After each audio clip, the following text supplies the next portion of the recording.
Hello student, मैं हूँ रचना बंसल। मैं आप लोगों को ऑर्गेनिक केमिस्ट्री पढ़ा रही थी। ऑर्गेनिक केमिस्ट्री के अंदर हम लोग सेकंड चैप्टर पढ़ रहे थे, जिसके अंदर थर्ड पार्ट आता है अपना एल्काइंस। एल्काइंस क्या होता है, जिसका जनरल फार्मूला होता है CnH2n-2। ठीक है, इतने नंबर ऑफ हाइड्रोजन्स होते हैं। CnH2n-2 मतलब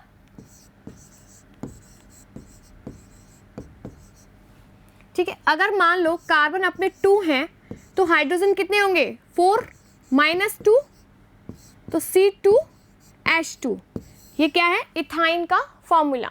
ठीक है, अब इसके अंदर जो इथाइन होता है, प्रोपाइन होता है, वो तो आइसोमेरिज्म शो नहीं करते हैं, उसके सिर्फ एक ही मॉलिक्यूल होता है। ठीक है, लेकिन जो ब्यूटाइन होता है उसके 2 आइसोमर्स मिलते हैं। देखिए कौन कौन से, ब्यूट 1 आइन और ब्यूट 2 आइन। देखिए किस तरीके से, ब्यूट 1 आइन, ब्यूट 2 आइन। अब देखिए ब्यूट 1 2 3 4। ठीक है, 1 3 ट्रिपल बॉन्ड लगा दिए, फर्स्ट वाला कार्बन 1 2 3 4। ठीक है, यहाँ पर कार्बन की चारों वैलेंसी कंप्लीट हो रही है तो यहाँ हाइड्रोजन नहीं आएगा, और यहाँ पर कार्बन की कितनी 2 वैलेंसी कंप्लीट हो रही है तो CH2, देन यहाँ पर 1 वैलेंसी कंप्लीट हो रही है तो CH3। तो ये क्या आ गया, ब्यूट 1 आइन। और दूसरा आइसोमर्स का क्या बनेगा, ब्यूट 2 आइन। तो 1 2 3 4 सेकेंड पोजिशन पर ट्रिपल बॉन्ड है। ठीक है, यहाँ पर अब देखिए इस वाले कार्बन की चारों वैलेंसी कंप्लीट हो रही है, 1 इधर और 3 इधर, चारों वैलेंसी कंप्लीट है। और इस वाले कार्बन की भी इस तरीके से चारों वैलेंसी कंप्लीट होंगी। अगर इसको कंप्लीट करेंगे तो इधर CH3 और इधर भी CH3। ठीक है, तो ये इसका फॉर्मूला हुआ ब्यूट 2 आइन। ठीक है, और ये दोनों आपस में कौन से आइसोमर्स हैं बताइए। ये मैं बता चुकी हूँ आप लोगों को आइसोमेरिज्म के अंदर, ये कौन से आइसोमर्स हैं, पोजीशन आइसोमर्स। ठीक है, नेक्स्ट आता है आप लोगों का C5H8। ठीक है, इसके अंदर हम देखते हैं इसके स्ट्रक्चरल आइसोमेरिज्म। इसमें देखिए फर्स्ट है पेंट 1 आइन। ठीक है, ये जिसका मॉलिक्यूलर फॉर्मूला है। ठीक है, मॉलिक्यूलर स्ट्रक्चर है। दूसरा आता है आपका पेंट 2 आइन। देखिए पूरा फॉर्मूला सेम है पेंट, बस पोजीशन का डिफरेंस है।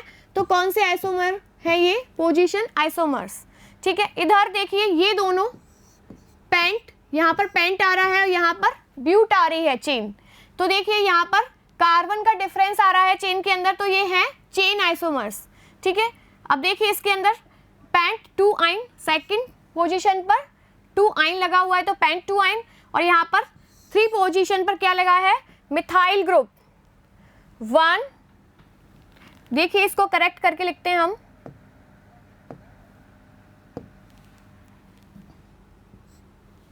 ठीक है, यहाँ पर ट्रिपल बॉन्ड है तो 1 2 3 4। ठीक है, इस तरीके से नंबरिंग हुई, यहाँ पर ट्रिपल बॉन्ड है। ठीक है, अब 1 2 3 4 तो ये 3 मिथाइल ब्यूट 1 आइन। नेक्स्ट आप लोगों का आता है कौन सा मॉलिक्यूल, देखिए C5H8 के अंदर कितने आइसोमर्स थे, 3 आइसोमर्स शो कर रहा है। ठीक है, नेक्स्ट आप लोगों का आता है हेक्स 1 आइन। किसका, हेक्साइन का। देखिए इसके अंदर C6H10 7 आइसोमर्स शो करता है। ये तीनों पोजीशन आइसोमर्स हैं। देखिए इसमें हेक्स 1 आइन आ रहा है, इसमें हेक्स 2 आइन, हेक्स 3 आइन। ठीक है, पोजीशन आइसोमर्स हैं, ट्रिपल बॉन्ड की पोजीशन चेंज होती जा रही है। नेक्स्ट है आप लोगों का इसी के आइसोमर्स के अंदर ये दोनों आपस में पोजीशन आइसोमर्स हैं, लेकिन C और D आपस में कैसे हैं, चेन आइसोमर्स। ठीक है, और F और Z आपस में कैसे हैं, पोजीशन आइसोमर्स। क्योंकि देखिए इसके अंदर चेन आइसोमर्स हैं, ये भी आपस में, यहाँ पर पेंट है और ये ब्यूट है। ठीक है, इस तरीके से हम आइसोमर फाइंड आउट करते हैं किसके, C6H10 के 7 आइसोमर्स मिलते हैं।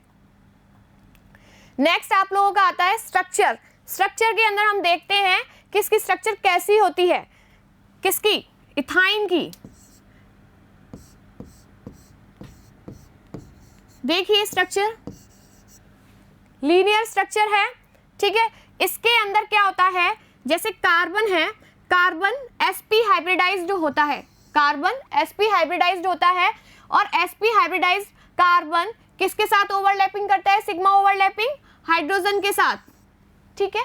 एक तरफ हाइड्रोजन के 1s ऑर्बिटल के साथ करता है और दूसरी तरफ कार्बन के px ऑर्बिटल के साथ करता है एक्सियली ओवरलैपिंग। और जिस टाइम पर ये एक्सियली ओवरलैपिंग कर रहा होता है तो ये py और pz ऑर्बिटल भी इसके कैसे होते हैं, परपेंडिकुलर, ठीक है। तब इनके बीच में कैसी पाई बॉन्डिंग हो रही होती है, यहाँ py के बीच में हो रही होती है, और यहाँ pz के बीच में कैसी ओवरलैपिंग हो रही होती है, बताइए आप लोग।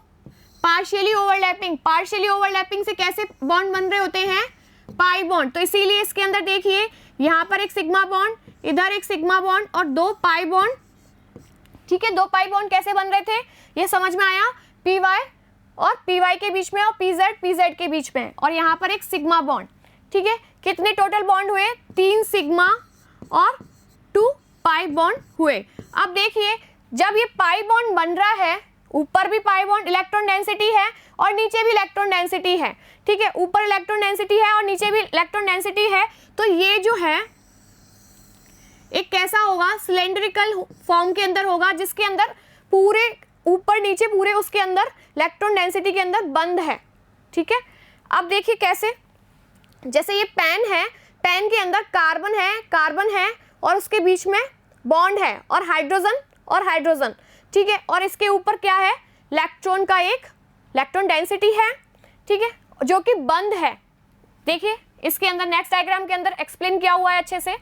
देखिए यहाँ पर ये कार्बन के बीच में सिग्मा बॉन्ड है, ठीक है, और यहाँ पर पाई बॉन्ड को एक्सप्लेन किया गया है, जैसे मैंने आप लोगों को बताया था, above the plane of the paper और ये in the plane of the paper, ठीक है, पाई बॉन्ड वही सेम चीज है। अब इसके अंदर क्या होता है, अगर हम इसकी इस तरीके की स्ट्रक्चर होती है, इसमें इस तरीके जैसे अपन एल्कीन के अंदर देख रहे होते हैं, कार्बन डबल बॉन्ड होता है, ठीक है, उसके अंदर सिर्फ ऊपर और नीचे होता है, तो इसके अंदर इलेक्ट्रॉन डेंसिटी ज़्यादा होती है। लेकिन उसके अंदर जो अपना इथीन मॉलिक्यूल होता है, इथाइन मॉलिक्यूल होता है, उसके अंदर क्या होती है, ये सिलेंड्रिकल फॉर्म के अंदर बंद हो जाती है इलेक्ट्रॉन डेंसिटी, ठीक है। इलेक्ट्रॉन डेंसिटी बंद हो जाएगी तो ये इलेक्ट्रोफिलिक एडिशन रिएक्शन के लिए इसके कंपैरिजन में कम रिएक्टिव होता है, ठीक है। एल्कीन के कंपैरिजन में कम रिएक्टिव होता है। समझ में आया क्यों रिएक्टिव कम होता है। आगे चलते हैं, प्रिपरेशन देखते हैं इसकी।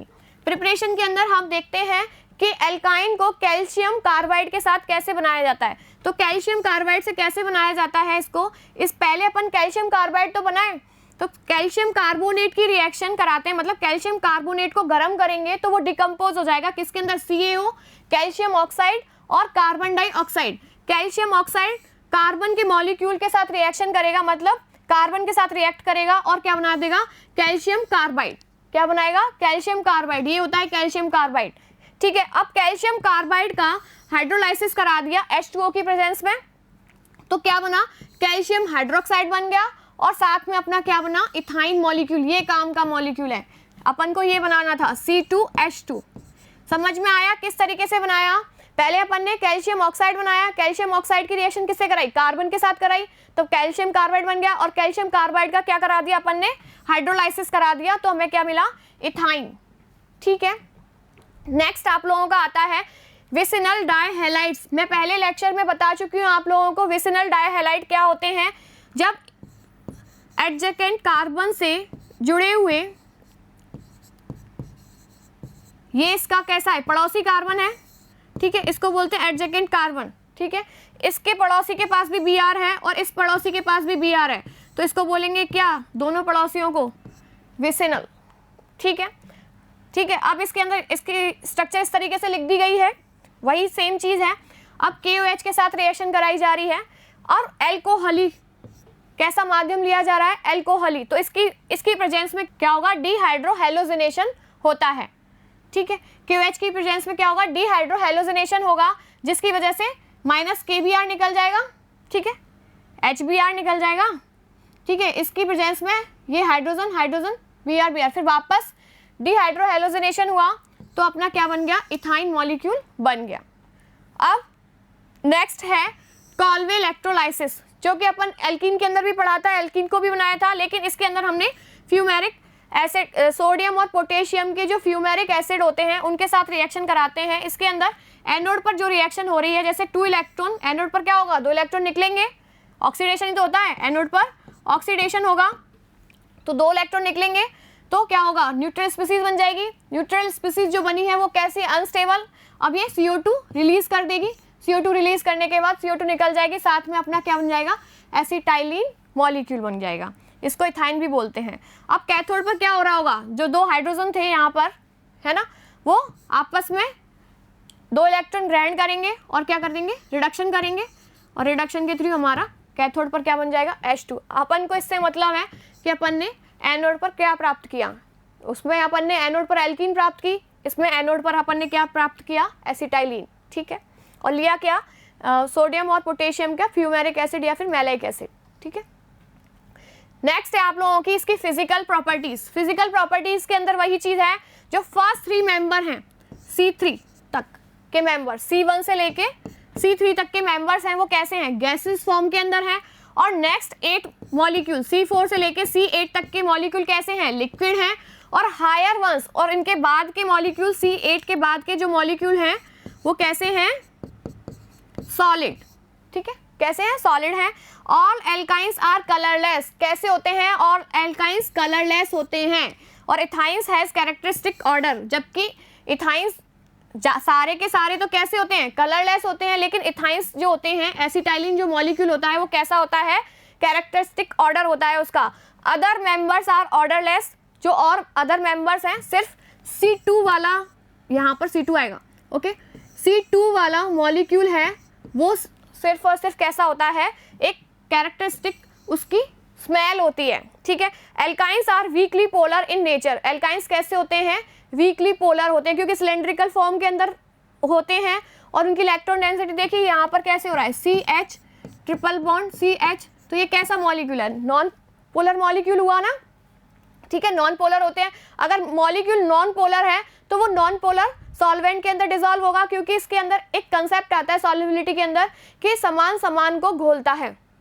ठीक है, आप भी तो जैसे आप फ्रेंडशिप किसके साथ करना पसंद करोगे, अपने जैसे इंसान के साथ, है ना, तो ऐसे ही इसके अंदर but soluble in organic solvent, जो कि सॉल्युबल होता है ऑर्गेनिक सॉल्वेंट के अंदर। और ऑर्गेनिक सॉल्वेंट कैसे होते हैं, नॉन पोलर होते हैं। अब ऑर्गेनिक सॉल्वेंट के नाम है ईथर्स, कार्बन टेट्राक्लोराइड और बेंजीन, है ना। साथ में हम देखते हैं इनकी फिजिकल प्रॉपर्टीज में क्या आती है, मेल्टिंग पॉइंट, बॉइलिंग पॉइंट और डेंसिटी। अब इसके अंदर मेल्टिंग पॉइंट, बॉइलिंग पॉइंट और डेंसिटी जो होती है वो इंक्रीज होती है। इनके मॉलिक्यूलर वेट जब इंक्रीज होता जाता है वैसे वैसे इनकी मेल्टिंग पॉइंट, बॉइलिंग पॉइंट और डेंसिटी इंक्रीज होती जाएगी। डेंसिटी तो ऑब्वियसली इंक्रीज होगी। डेंसिटी क्या होती है, m/v, मतलब मास बढ़ेगा तो डेंसिटी भी बढ़ती जाएगी। अब ब्रांच चेन के अंदर क्या होगा, अगर मान लो ब्रांच है और अनब्रांच है, ठीक है, तो ब्रांच वाले का बॉइलिंग पॉइंट कम होता है एज कंपेयर टू ब्रांच्ड वाले से। ठीक है, नेक्स्ट आता है इसकी केमिकल प्रॉपर्टीज। केमिकल प्रॉपर्टीज के अंदर हम स्टार्ट करते हैं फर्स्ट एसिडिक कैरेक्टर, है ना। एसिडिक कैरेक्टर मतलब H+ निकल जाए किस फॉर्म में, H2 की फॉर्म में। इसके अंदर जो H+ है, अब इसके अंदर एसिडिक कैरेक्टर की बात कर रहा है, ये किस तरीके से कर रहा है वो देखते हैं। इसमें एसिडिक है H, है ना, ये किससे रिप्लेस हो जाएगी, सोडियम मेटल के साथ। अब ये यहाँ पर रिप्लेस हुआ और C- आया, इसका सॉल्ट बन गया। ठीक है, मोनोसोडियम एथेनाइड बन गया। ठीक है, और आधा H2 गैस मुक्त होगी, मतलब ये एसिडिक कैरेक्टर शो कर रहा है। एसिडिक कैरेक्टर शो क्यों कर रहा है, देखिए मैंने ये बताया था आप लोगों को, एक हाइड्रोजन निकाली अपन ने, और जो ये कार्बन है ये कौन से कार्बन से जुड़ा हुआ है, sp हाइब्रिडाइज्ड कार्बन से है। और sp हाइब्रिडाइज्ड जो कार्बन होता है इसके अंदर 50% S कैरेक्टर होते हैं और 50% P कैरेक्टर होते हैं, ठीक है। 50% S कैरेक्टर और 50% P कैरेक्टर होते हैं, और जिसके अंदर S कैरेक्टर ज़्यादा होते हैं उसकी इलेक्ट्रोनेगेटिविटी कैसी होती है, ज़्यादा होती है। अब बात करते हैं sp2। sp2 में क्या होगा, इसके अंदर S कैरेक्टर कितने होंगे बताइए, 33%, ठीक है। इसके अंदर 66% कुछ P कैरेक्टर होंगे और 33% इसके अंदर S कैरेक्टर होंगे। तो इसके S कैरेक्टर कम हो गया एज कंपेयर टू SP में। और sp3 के अंदर कितने होते हैं S कैरेक्टर, 25%, और इसके अंदर 75% क्या होते हैं P कैरेक्टर। तो इसके S कैरेक्टर कम, तो इसकी SP की EN देखें तो सबसे ज़्यादा, और sp2 की उससे कम, और sp3 की उससे कम, ठीक है। जिसकी इलेक्ट्रोनेगेटिविटी ज़्यादा होगी, तो वो इलेक्ट्रॉन्स को अपनी तरफ खींचेगा और इस पर चार्ज कैसा हो जाएगा, कम। तो इस इंटरमीडिएट की क्या हो जाएगी, स्टेबिलिटी ज़्यादा आ जाएगी। तो ये कैसा होगा, इससे इजीली हाइड्रोजन निकल जाएगा। तो जितना इजीली हाइड्रोजन निकलेगा उसका एसिडिक कैरेक्टर उतना ही ज़्यादा होगा। एसिड्स क्या होते हैं, एसिड्स बताइए क्या होते हैं एसिड्स। एसिड्स वो एसिड होते हैं जो कि H+ आयन देते हैं। एसिड वो कंपाउंड होते हैं जो H+ आयन देते हैं। अब देखिए एल्कीन्स और alkynes follow the following trends. अब देखिए अब बहुत इजी हो गया कि ये वाला ट्रेंड क्यों फॉलो करते हैं एसिडिक कैरेक्टर में, क्योंकि इसका -I इफेक्ट ज़्यादा है, इसका कम, इसका उससे भी कम। तो जिसका -I इफेक्ट ज़्यादा होगा तो चार्ज यहाँ पर ज़्यादा स्टेबल होगा। अगर यहाँ चार्ज आता है, यहाँ चार्ज आता है और यहाँ चार्ज आता है, तो यहाँ पर चार्ज ज़्यादा स्टेबल होगा, और ज़्यादा स्टेबल होगा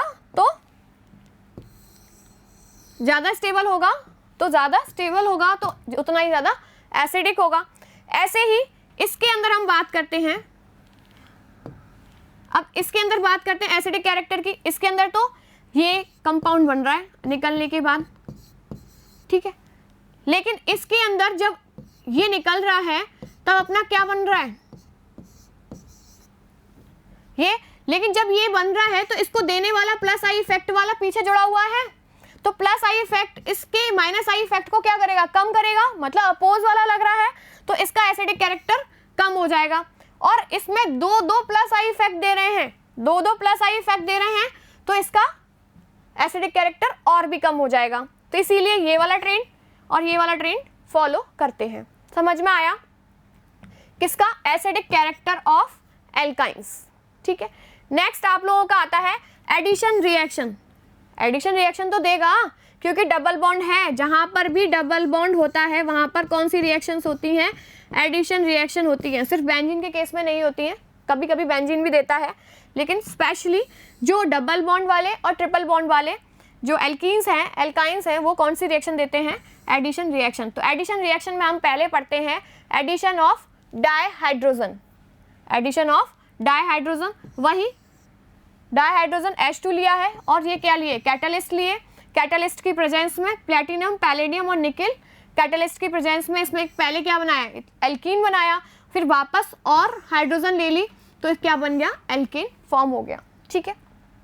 नेक्स्ट है एडिशन ऑफ हेलोजन। हेलोजन्स का एडिशन, वही हेलोजन जुड़ जाएगी, पहले 1,2 डाइब्रोमोप्रोपीन बन जाएगी, एक ब्रोमीन इधर जुड़ जाएगी, एक ब्रोमीन इधर जुड़ जाएगी, फिर वापस ब्रोमीन का एडिशन होगा तो अपना कौन सा बन जाएगा, 1,1,2,2 टेट्रा ब्रोमोप्रोपेन, ठीक है। उसके बाद आता है एडिशन ऑफ हाइड्रोजन हैलाइड। तो एक तरफ हाइड्रोजन जुड़ेगा और एक तरफ हैलाइड जुड़ेगा, ठीक है, ठीक है। हाइड्रोजन के पास पॉजिटिव चार्ज है और हैलाइड के पास नेगेटिव चार्ज है। तो देखिए किस तरीके से जुड़ा, यहाँ पर ब्रोमाइड जुड़ गया और यहाँ पर हाइड्रोजन जुड़ा, ठीक है। इसके लिए कोई स्पेशल कंडीशन तो है नहीं जहाँ पर मार्कोनिकोव रूल लगाएं, ठीक है। नेक्स्ट अपन ने फिर से HBr जुड़ा, HBr जुड़ा तो एक और Br उस साइड जुड़ गया और हाइड्रोजन इस साइड जुड़ गया, तो 1,1 डाइब्रोमो एथेन बन गया, ठीक है। एडिशन ऑफ वाटर, वही सेम चीज़, अब इसके अंदर वाटर का एडिशन होगा। अब यहाँ पर जो कंपाउंड फॉर्म हो रहा है, यहाँ पर अपना ये कंपाउंड फॉर्म हो रहा है, यहाँ पर हाइड्रोजन जुड़ी और यहाँ पर OH जुड़ गया। अब CH2 डबल बॉन्ड CH और OH। अब देखिए ये OH है और इसकी अल्फा पोजीशन पर है कार्बन की पर, इस वाले कार्बन से तो जुड़ा हुआ है। तो अब ये जो हाइड्रोजन है वो कहाँ शिफ्ट हो जाए, यहाँ शिफ्ट हो जाए और डबल बॉन्ड इस साइड आ जाए, तो क्या बन जाएगा अपना CH3C डबल बॉन्ड O और H। ये तो कुछ देखा देखा सा लग रहा है, ये तो मैम ने पहले भी लिखा था ब्लैक बोर्ड पर। तो ये क्या है, टोटोमेरिज्म। आइसोमेरिज्म का एक टाइप है टोटोमेरिज्म, जो कि इसमें शो हो रही है, और टोटोमेरिज्म के द्वारा ये वाला कंपाउंड फॉर्म कर लेगा। इसने बीच में ही ये कंपाउंड फॉर्म कर लिया क्योंकि ये स्टेबिलिटी को प्राप्त कर रहा है। ये इनॉल फॉर्म है, मैंने आप लोगों को पहले ही बताया था कि इनॉल फॉर्म कैसी होती है, अनस्टेबल फॉर्म होती है, जो कि आइसोमेरिज्म के द्वारा क्या बना लेती है, एथेनॉल बना लेती है। समझ में आया? आगे इसका हाइड्रोलाइसिस सॉरी आगे इसका वाटर के साथ रिएक्शन नहीं होगी। नेक्स्ट है आप लोगों का वाटर के साथ दूसरा मॉलिक्यूल है प्रोपाइन। वो किस तरीके से रिएक्ट कर रहा है, वही सेम चीज बना रहा है। अब इसके अंदर क्या बनेगा, इसके अंदर यहाँ हाइड्रोजन शिफ्ट होगा और ये डबल बॉन्ड इस साइड शिफ्ट हो जाएगा, तो वही एटम का शिफ्ट हो रहा है। देखिए टोटोमेरिज्म के अंदर एटम का शिफ्ट हो रहा है और ये क्या बना रहा है, प्रोपेनोन, एसीटोन भी बोलते हैं इसको। अब देखिए ऑक्सीडेशन ऑफ एल्काइंस, हमने क्या देखी पहले, एडिशन रिएक्शन देखी। एडिशन रिएक्शन के अंदर हमने क्या देखा, H2 का एडिशन देखा,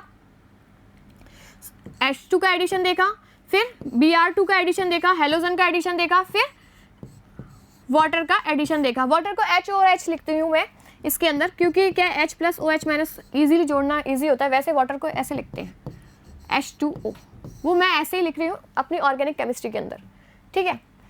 अब वाटर का एडिशन हुआ, देन आप लोगों का आता है oxidation of alkynes, oxidation reaction of alkynes, जिसके अंदर सबसे पहले आता है कंबशन। ऑक्सीजन की प्रेजेंस में जो एल्काइन का क्या होगा, कंबशन होगा।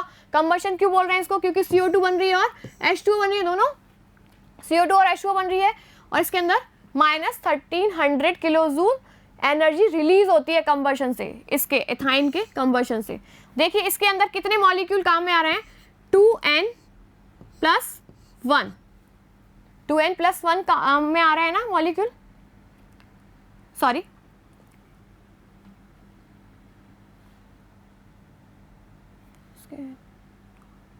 2n+1 मॉलिक्यूल काम में आ रहे हैं, ठीक है। तो इस तरीके से कंबशन हुआ। नेक्स्ट आता है ऑक्सीडेशन ऑफ कोल्ड। ये लिखा हुआ आएगा आप लोगों के लिए कि कोल्ड और डाइल्यूट KMnO4 है, पोटेशियम परमैंगनेट है, ठीक है, और कंडीशन है 298303। तो इसके अंदर क्या होगा, ऑक्सीडेशन होगा। ऑक्सीडेशन के द्वारा क्या बनेगा, ये इंटरमीडिएट बनेगा 2-ऑक्सोप्रोपियोनिक एसिड, ठीक है। उसके बाद फर्दर ऑक्सीडेशन होगा तो CO2 बाहर निकल जाएगी, ठीक है, और CH3C डबल बॉन्ड OH बन जाएगा। इसमें वापस ऑक्सीडेशन हुआ तो ऑक्सीजन ऐड हुई और CO2 ये वाली बाहर निकल गई, इथेनोइक एसिड बन गया। नेक्स्ट है आप लोगों का oxidation with hot KMnO4। Hot KMnO4 की प्रेजेंस में देखिए इसमें 298 केल्विन टेम्परेचर सेम है, लेकिन इधर हमने कैसा ले लिया, हॉट लिया है। तो हॉट लेने के लिए इसमें ऑक्सीडेशन हुआ, तो इसके दोनों मॉलिक्यूल के साथ ऑक्सीडेशन होके क्या बन रहा है, ऑक्सैलिक एसिड। ये क्या कैसा फॉर्मूला है, किसका फॉर्मूला है, ऑक्सैलिक एसिड का। अब ऑक्सैलिक एसिड, इसमें दोनों कार्बन पर C डबल बॉन्ड और C डबल बॉन्ड है। जब ऐसा होता है तो CO2 बाहर निकलती है और H2O निकल जाती है, तो कंप्लीट ऑक्सीडेशन हो गया इसका। इसके अंदर तो देखिए क्या बन रहा था, एथेनोइक एसिड बन रहा था ऑक्सीडेशन के द्वारा कोल्ड के साथ, और डाइल्यूट के साथ रिएक्शन करके क्या सॉरी हॉट के साथ गर्म करके क्या कर रहा था, CO2 और H2O। इस तरीके से याद रखिए कि अगर वो कोल्ड के साथ रिएक्शन करेगा तो कम जलेगा, कम जलेगा तो एथेनोइक एसिड ही बन के रह जाएगा। एथेनोइक एसिड समझते हो, बॉटल के अंदर बंद रह जाएगा, जो आप चाउमीन और सॉस खाते हो ना, वो बन जाएगा, ठीक है। चाउमीन और सॉस के अंदर यही यूज़ करते हैं, विनेगर एसिड। अब इसके अंदर हम देखते हैं KMnO4 अगर ये हॉट के साथ रिएक्शन करता है तो उड़ जाएगा, CO2 बन जाएगी और H2O बन जाएगा। नेक्स्ट है आप लोगों का ऑक्सीडेशन विद ओजोन। हमने देखा था ना एल्कीन के अंदर हमने ओजोन का ऑक्सीडेशन देखा, अब इसके अंदर एल्काइन के अंदर ऑक्सीडेशन देखेंगे। तो ओजोन एल्कीन के साथ कर रहा था डबल बॉन्ड के साथ रिएक्शन, तब तो हमारा यहाँ पर क्या बन रहा था, CH, यहाँ पर बॉन्ड नहीं आ रहा था और ये ओजोनाइड बन रहा था। अब यहाँ पर क्या बन रहा है, एथेन ओजोनाइड, ठीक है। अब इसकी जिंक की प्रेजेंस में क्या हो रहा है, ऑक्सीडेशन हो रहा है फर्दर, तो हमारा क्या बन रहा है, ये अलग हो जाएगा। तो 1,2 एथेन डाई एल, इसको ग्लाइक्सिल बोलते हैं, क्या बन रहा है, ग्लाइक्सिल फॉर्म हो रहा है। नेक्स्ट है आप लोगों का isomerisation of alkyne. Isomerisation of alkyne किसकी प्रेजेंस में होता है, ये याद रखिए, अल्कोहली KOH की प्रेजेंस में। अगर 1 ब्यूटाइन से 2 ब्यूटाइन में चेंज करना है तो हमें अल्कोहली KOH लेना होगा। अगर 2 ब्यूटाइन से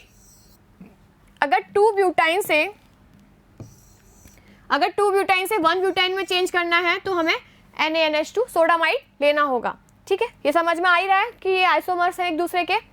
नेक्स्ट है आप लोगों का polymerisation, important, linear polymerisation. Linear polymerisation में एसिटाइलिन लिया हमने और किसकी प्रेजेंस ली, CuCl की और NH4Cl की। ठीक है, इसके अंदर हमने देखा विनाइल एसिटाइलिन। ठीक है, विनाइल एसिटाइलिन की प्रेजेंस में वही वापस एक और CH के मॉलिक्यूल से रिएक्शन की, देन क्या बना है, डाइविनाइल एसिटाइलिन मॉलिक्यूल बना लिया।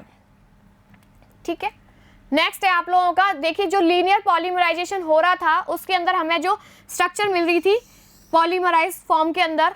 ठीक है, अब इसके अंदर वापस जैसे ये इस तरीके से रिएक्शन कर रहा है और वापस अपना पॉलीमराइज स्ट्रक्चर मिल रही थी, वो किस तरीके से यूज में आ रही थी, थिन फिल्म और पॉली एसिटाइलिन की फॉर्म के रूप में यूज में आ रही थी, जो कि अपन बैटरीज के रूप में यूज करते हैं। ठीक है, इलेक्ट्रोड की जो बैटरीज होती हैं उनके अंदर हम यूज करते हैं, तो बहुत ही अच्छा यूज है इसका पॉली एसिटाइलिन का। नेक्स्ट है आप लोगों का साइक्लिक पॉलीमराइजेशन। साइक्लिक पॉलीमराइजेशन से हम क्या बना सकते हैं, बेंजीन रिंग भी बना सकते हैं। तो देखिए कैसे, इसके 3 मॉलिक्यूल काम आ रहे हैं, CH ट्रिपल बॉन्ड CH, ये अरेंज किए हुए हैं। ठीक है, और किस की प्रेजेंस ली है, रेड हॉट आयरन ट्यूब। ठीक है, आयरन ट्यूब लिया और कितना टेम्परेचर लिया है, 873, ये याद रखना ये वाला। ठीक है, ये इंपॉर्टेंट है, ये याद रखना है। देन आपको क्या मिल जाएगा, बेंजीन एरोमेटिक कंपाउंड्स फॉर्म हो जाएंगे। तो देखिए यहाँ पर आप लोगों का एल्काइन खत्म होता है जिसके अंदर आप लोगों के साइक्लिक पॉलीमराइजेशन हो रहा है। ठीक है, नेक्स्ट आपकी क्लास में हम पढ़ेंगे एरोमेटिक कंपाउंड्स। Thank you.